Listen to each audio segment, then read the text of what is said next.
Hello, hello, and welcome to GB Face. My name is Solana. I'm from Global Voices, and I'm joined by Sivin in Serbia, who is going to tell us about some of the work that he's been doing to help in the aftermath of enormous flooding in Serbia and the surrounding region. Sivin, Hello. tell us about your work. You're a software engineer and not a relief worker. You don't work for the United Nations or the European Union or anything. How did you end up being somebody who's helping people in need? Facing the worst natural disaster that Serbia has seen in the last 120 years, people have noticed that the internet can be a great medium to spread information, raise awareness, and to help to coordinate the emergency response teams in the field. Uh, my team member, Nemanja Avramovic from another company, has launched the website poplave.rs or floods.rs, where he launched a platform where everybody can report a problem in that first wave in the midst of the crisis that we were facing. People left information about endangered families in the endangered areas, and in the first 6 hours there were over 500 reports where the situation was most dangerous. Uh, in the first 24 hours, our website was monitored by the military, the crisis response teams, and the Red Cross, so the teams could go where they were needed the most. Mhm. So your site ended up being the one that was helping the official relief efforts. Yes, since every state has an enormous, how should I say, bureaucratic apparatus, and it needs the time to organize itself and to go and help people. We have used the internet as a medium for rapid information sharing and information verification. So afterwards, in Saturday, we have launched the info portal for where we have where we collected information from the field, from around the field, from evacuation centers, and we verified those informations and we shared that information with everyone who was watching our website. How do you verify? Because I'm Uh, assuming, where are you in Serbia right now? we are mostly based in Belgrade. We organized a small team with 15 individuals. That team now numbers more than 50 people, and each of us has acquaintances, friends that were there on the field, and those friends had friends and friends. So basically, we started with 15 people in our offices, in our apartments, where we monitor the social media, news, radio broadcasts, CB broadcasts, and we finished with over 200 volunteers in the field, most of whom were our friends, and with more than 50 people that were, how can I say, crawling social media websites, news websites, official websites for the needs of the people that were hit by that floods. Have you seen any other examples of people using the internet to help in this situation? The one example I can remember where people used the internet during a crisis, or how can I say this, protests, that was Zero Maidan protests in Ukraine, where the internet was used to spread information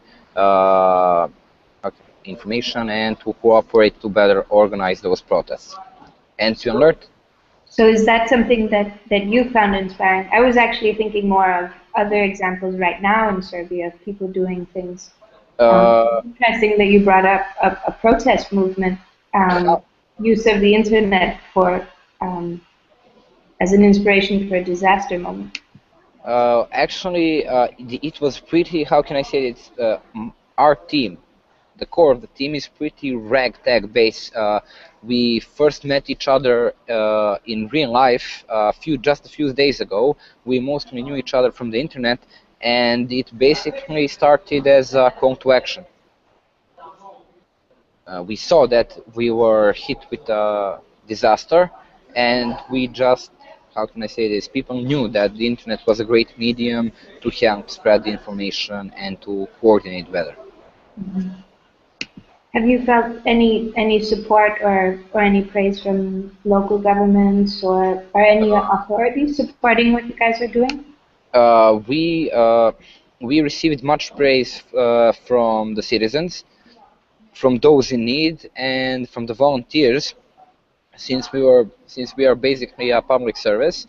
But we received informal cooperation from the Red Cross and other organizations. But we do not have any public, how can I say this, coordination and support from any of the other groups. And what do you feel is missing right now?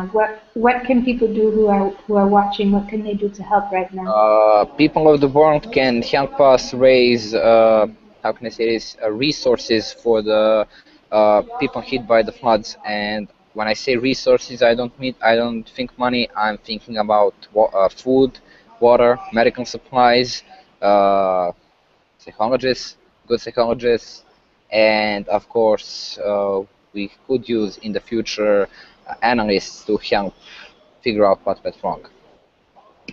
And what are some of the things that you're doing now day to day? Did you, what is your work involved with the website or with the main? Uh, uh, I entered the whole, how can I say this, project as system support, as somebody who will help develop the website, maintain the web servers, but quickly it grew from a more, how can I say this, back-end role to a front-end to reach me being, how can I say this, a lead coordinator. And it's an interesting way to help out without actually being, underwater. You're not Uh, in those I regions yes, where. I think the how can I say this? I think the thing is that everybody did what they did best. So everyone like remained in their field of work. And since I'm involved in student organizations, I've done some organizing before. I think it came naturally. Is this a? I mean, I've noticed that Vanessa, our editor, who was trying to log on earlier and who couldn't get into the chat, she was telling me that people are really pulling together and that people are helping each other across Serbia, and that actually it's kind of a moving moment, a moving moment. That there's great tragedy and loss, and that people are underwater, but that there are also people who are being very creative and doing different things. Is this something that surprises you, the kind of citizen reaction to this crisis? I think this disaster that hit Serbia, not only Serbia but Bosnia and Croatia, is something that like erased all borders.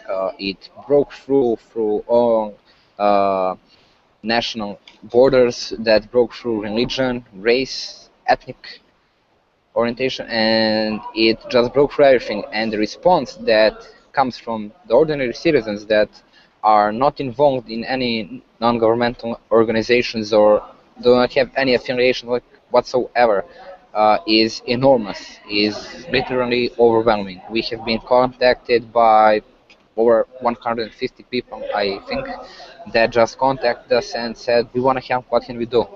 Mm. And not just from here but from Bosnia, and it's amazing. You see people from Bosnia raising awareness about floods in Serbia, people in Serbia raising awareness for Bosnia and Croatia, and it's literally amazing. So there is a very positive momentum of energy that's really building up in this after crisis moment. It is, from the outside, I think a lot of people who aren't familiar with the region, the last that they remember having heard about it is, maybe the war, because you only really hear about a country when something really terrible happens. Um, the Bosnian president is quoted all over the media today for having said that this is the worst thing to have happened to Bosnia since the war, and I think he was speaking about the whole region. Um, some of the other reports are saying that there are landmines, kind of leftovers from the war that people are scared could be set off with this flooding. So is the war kind of, is it that present in everybody's mind still? I think it is, but I am thinking that this is maybe even worse than war. You see, you have a war, and one day it stops. You have a truce, you have peace negotiations, and then you go and rebuild. But when you have a war, you have tensions before, and this just it came out of nowhere, and there are people dead. There are people without a home, without a place to return to. Home regions, not cities, not homes. Home regions are underwater, and it's pretty terrifying. The scope of everything is just it and when you say about war being in people's minds, I don't think about it. Nobody mentions the war right now. Like I said, there is a momentum that goes, and everybody is thinking just how to help people that were hit the most. Danica, hi. I'm glad that you were able to Hi. join. And Yeah, we can hear finally. you. Believe it or not, I'm managing this on my smartphone. Both of the laptops will not connect to Google servers at this time. Well, we were just talking about how people are really coming together across, ethnicity, across age, across geographic boundaries to help each other in this enormous moment of crisis. And I guess I wanted to ask you if you could share some examples of I don't know, things, projects you've seen of this kind of people-powered relief. Well, we just saw one recently while we were covering the unfortunate situation in the Ukraine. That was a great But example. But you know what? I mean, right now in Serbia, Oh, right now in doing this. Serbia. Right now in Serbia, it's just Sibin has already mentioned it, and I think anyone in the country can confirm that right now. Examples can be seen literally on every corner. If you log on to social networks, and if you're able to either translate or read any Serbian, anything related to the floods right now or related to anything in life in Serbia right now is about helping each other out and about working together. And in this region particularly, that is exquisite, amazing to see. It really is incredible. People are being nicer to each other. They are more understanding. And in this time of crisis, they're actually being more patient with each other, which is not, patience is not a trait that Southeastern European peoples have in general.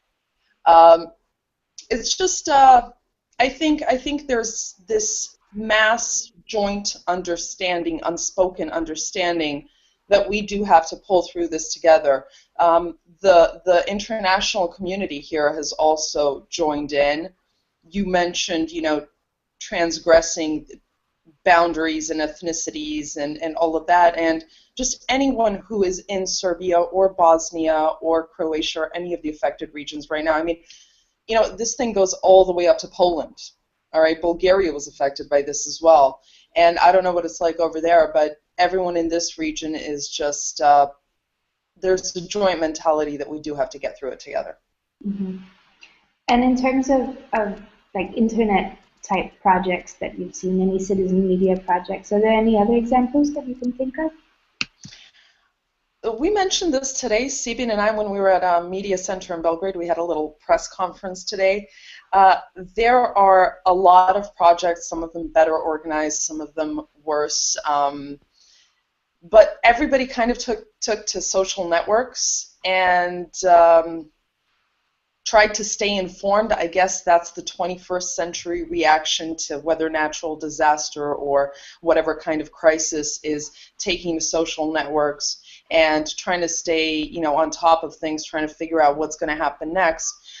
That's where this whole project that Sibin has been running with his amazing team of volunteers comes is in verifying that information. So you will see a lot of examples. The thing that I was most, I have to say, surprised by, it was a pleasant surprise. I did not, until a few days ago, believe that there were so many tech-savvy, well-informed, well-rounded journalists and communications people. I happen to work in the profession here, and I do highly respect and value my colleagues here, but we have an amazing number, obviously, of people who know what they're doing and who took to social networks.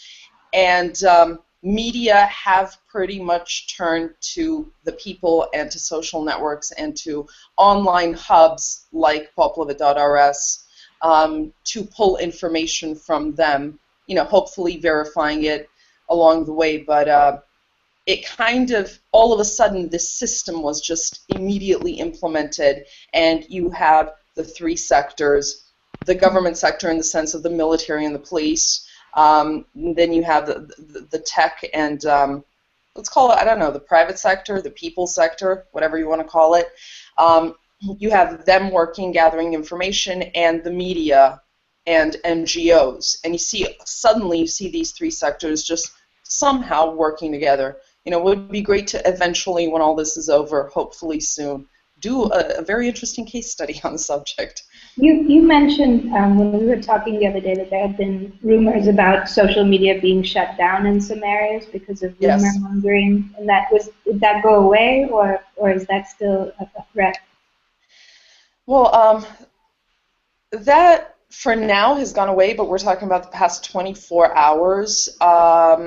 There is Share Foundation is gathering, their legal team is gathering several sites are being taken down. More specifically, media is being censored, or they are self-censoring. We're not quite sure yet. Again, all of this needs to be verified and checked out. But what is definitely happening is articles are being taken down. Of course, Google remembers them and saves them for us, so we tend to dig them up. Articles about what? Articles about mostly the way the government reacted. There's by now an infamous article about a press release that one of the ministers, or Sibin, help me out on this, who was it that released that statement and asked the people of Obrenovac to stay in their homes? And this was just a day before the big evacuation of Obrenovac, when, again, they received, and articles are being taken down with, in which there's mention of government press releases warning, saying that they had received warning of the flood, but that they did not recommend evacuation and such. So mostly related to the work of the government, mostly related to criticism of the government. I have heard that there have been some DDoS attacks on certain websites. Just a lot of that going on. For now, social networks seem to be safe. They seem to be fine.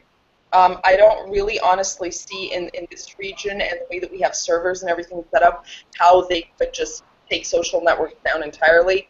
There are borders around us. There are a lot of other countries around us. We can hook up to other networks. That would be very difficult to achieve in this region. So really, as a somewhat of a connoisseur of technology and the way that IT works, I don't see how that could actually happen in this region.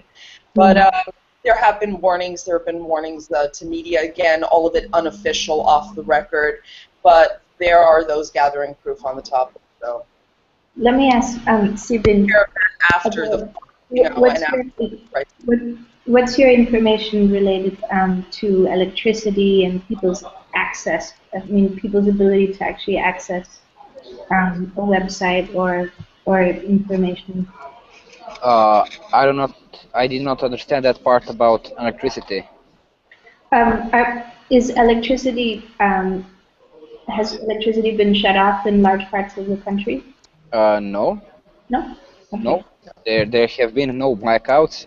I think the government actually did everything to help prevent the main thermoelectric power plant being shut down and hit by the floods. Yes. And regarding the information censorship, me and my team personally have not been attacked, and I have I have seen reports about it on the social networks, but me and my team have been extremely busy. We have been working 24/7 for the past week.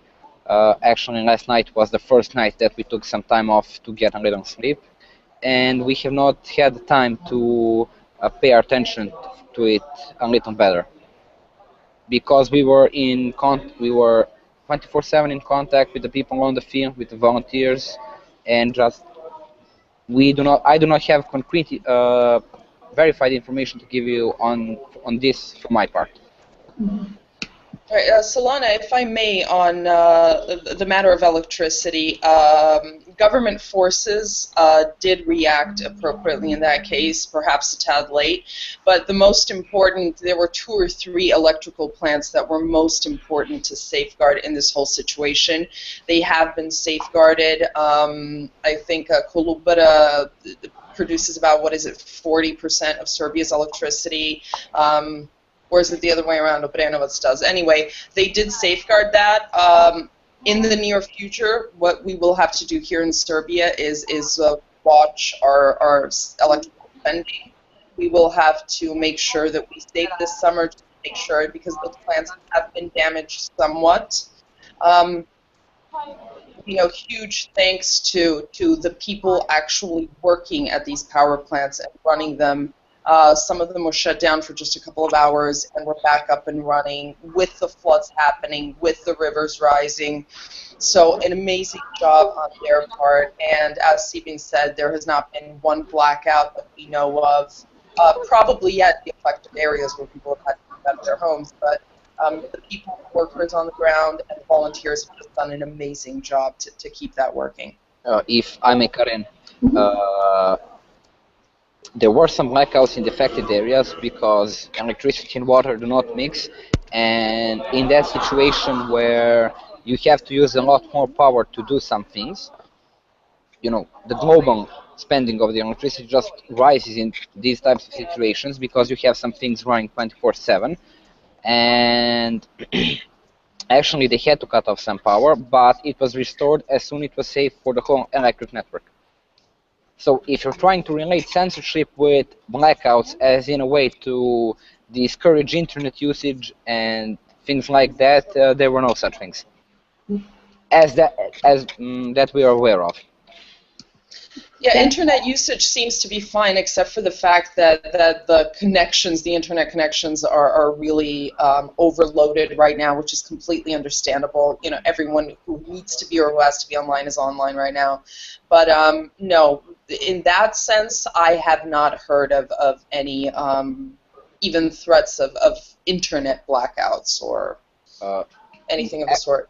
And as to mobile providers, actually they deserve some praise because Serbia did not have a 112 system implemented yet, and the mobile providers have implemented it in, I think, just a little over 12 hours, and they provided free internet, free Facebook, free Twitter for the people in the affected areas and even for the volunteers in order to coordinate better.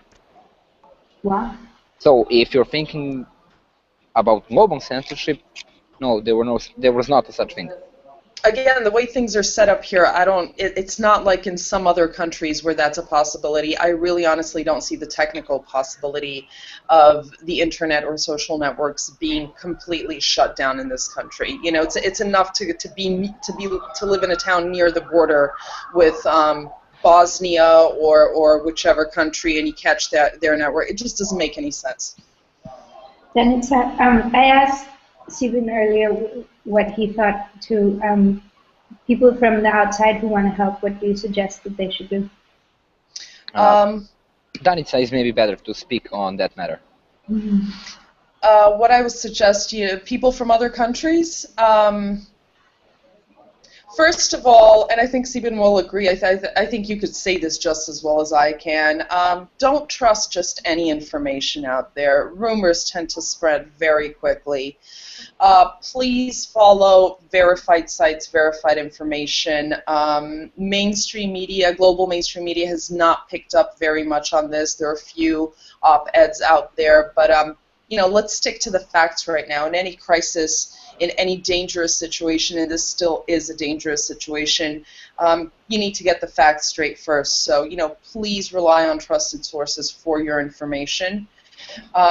Second, if you would like to help or are able to help, right now, Serbia, we've got a heat wave going on right now after the floods, and there is immediate danger of diseases spreading. This thing is not over. We're working on that right now. We all are, and I'm sure the government is in this case too.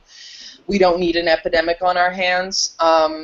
So if sending goods and donations in the form of goods is probably the best thing to do right now. Please contact the nearest Serbian consulate or embassy for that. I know that they are working on it right now. I know that a lot of goods have been collected. There has been help coming from everywhere. The Serbian government will tell you that we will also need financing to recover from this, and that is absolutely true, but I believe we will need that financing in the weeks to come, in the months to come, not right now. Right now what we need to do is safeguard the people out there, the victims of the flood, find them a place to stay, find them a place to start rebuilding their lives as soon as possible. A lot of these people are going to work directly from the shelters. They are still working. They're still trying to be productive members of society and lead normal lives. Let's help them as much as we can, and let's try to prevent disease from spreading. Again, this is a small country in a quite a large and very connected region. This will spread quickly. It will, if anything begins spreading, it could spread to Europe. So any help in the shape of, you know, medical hygiene products, I think that's most necessary right now. That was one of the volunteers. Hi, Ovana. As you can tell, we're all very sleep deprived, but we're all in a very good mood for some reason. Yeah, so I'd say if any help from the outside, you know, whatever you can do. This is how this whole thing got started with Steven. It was just everybody doing their bit and everybody, you know, pledging their, you know, contacts, whatever money you can give, whatever. That's how this whole group got started. And obviously, we're managing to do, if I do say so myself, a pretty amazing job. I think Stephen will agree. It's amazing to see. It's amazing to be a part of this team. And thanks again, Stephen, for inviting me to join the team and to help. I very much appreciate being a part of this. But yeah, right now, just, you know, try to do your bit. Again, even in that case, please donate to trusted, verified sources that are either working with verified NGOs in the country, with teams like this, although we don't do any, you know, financial whatever. We'll connect you. Do contact Peoplepowered.rs. We will connect you with the right people. We do have the verified information. And that's about it. You know, just do your bit and go to trusted sources. Okay. Well, I'll let you both get back to your work. Thanks for joining us, and Thanks for the invitation. we'll try to do our best to keep people informed on Global Voices, I'm sure. Yeah, that's the next step. Take care, guys. Bye. All right, bye, Bye. Solana. Thanks.